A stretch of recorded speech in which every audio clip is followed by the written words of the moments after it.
అంటే ఇక్కడ ఆంధ్ర రాష్ట్ర రాజకీయాల గురించి మేము ముందుకు తీసుకొచ్చే భాగంలో పూర్తిగా దిశ సంబంధించినటువంటి ఆంధ్ర ఎడిషన్ తీసుకుందాం. ఎన్డీఏ 399, బీజేపీకి అత్యధికంగా 342 లోక్సభ సీట్లు, ఇండియా కూటమికి 94 సీట్లు, కాంగ్రెస్కు కేవలం 38, ఏపీలో వైఎస్ఆర్సీపీకి 10, టీడీపీకి 12, తెలంగాణలో కాంగ్రెస్కు 9, బీజేపీకి 5. ఇండియా టీవీ సిఎన్ఎక్స్ ఒపీనియన్ పోల్లో సంచలన ఫలితాలు. ఇక్కడ ఇండియా కూటమికి సంబంధించి ఇండియా కూటమికి 94 సీట్లు వస్తాయంట.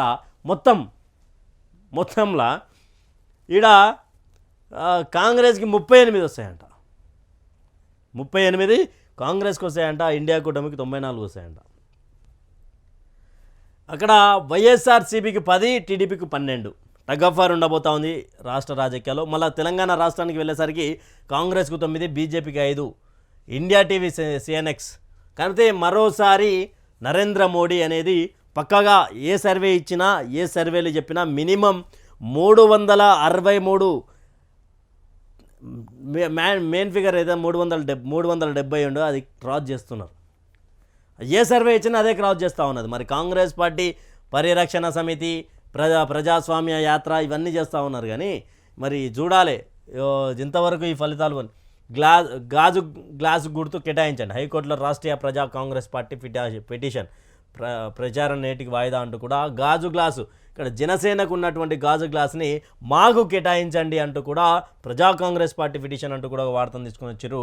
ఇక్కడ ఆలోచించి ఓటేయండి, అభివృద్ధి సంక్షేమం కావాలంటే వైసీపీని గెలిపించండి, పూతల పట్టు మేమంతా సిద్ధం, యాత్రలో సీఎం జగన్. ఏం చేసేయాలన్నా నీకు ఏం చూసేయాలి?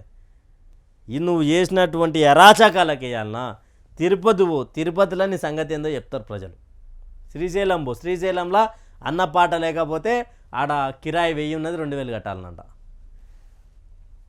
మీ ఓటే భవిష్యత్తును మారుస్తుంది, రాష్ట్ర అభివృద్ధిని నిర్దేశిస్తుంది. మీరు అభివృద్ధి చెందడంతో పాటు రాష్ట్ర భవిష్యత్తు బాగుండాలంటే మీరంతా ఆలోచించి నిర్ణయం తీసుకోవాలి అని సీఎం జగన్ ఓటర్లను అభ్యర్థించారు. చిత్తూరు జిల్లా పూతలపట్టు బైపాస్ వద్ద నిర్వహించిన మేమంతా సిద్ధం బస్సు యాత్రలో వైసీపీ నాయకులు, కార్యకర్తలు, ఓటర్లు ఉద్దేశించిన ఆయన మాట్లాడారు.